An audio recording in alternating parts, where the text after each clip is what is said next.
মাদ্রাসা ছাত্রী ধর্ষণের চেষ্টায় অভিযুক্তের যাবজ্জীবন।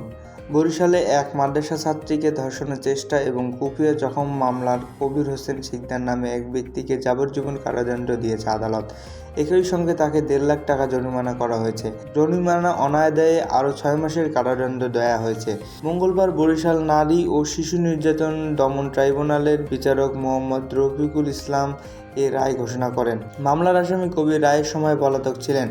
মামলার নথি থেকে জানা যায়, 2012 সালের 3 ফেব্রুয়ারি বরিশালে মুলাদী উপজেলায় একটি মাদ্রাসা ছাত্রী প্রকৃতির ডাকে সাড়া দিতে বাইরে বের হলে কবির সহ অজ্ঞাতনামা কয়েকজন তার মুখ চেপে ধরে বাড়ির পাশে পুকুর পাড়ে নিয়ে যান। সেখানে তাকে ধর্ষণের চেষ্টা করা হয়। ছাত্রী চিৎকার করলে তার মাথা ও ঘাড়ে কুপিয়ে গুরুতর জখম করে পালিয়ে যায় অভিযুক্তরা। পরের দিন ভুক্তভোগী ছাত্রীর বাবা কবির হোসেন সহ 5 জনকে আসামি করে মুলাদী থানায় মামলা করেন। দীর্ঘ তদন্ত শেষে পুলিশ কেবল কবিরকে অভিযুক্ত করে অভিযোগপত্র জমা দেয়।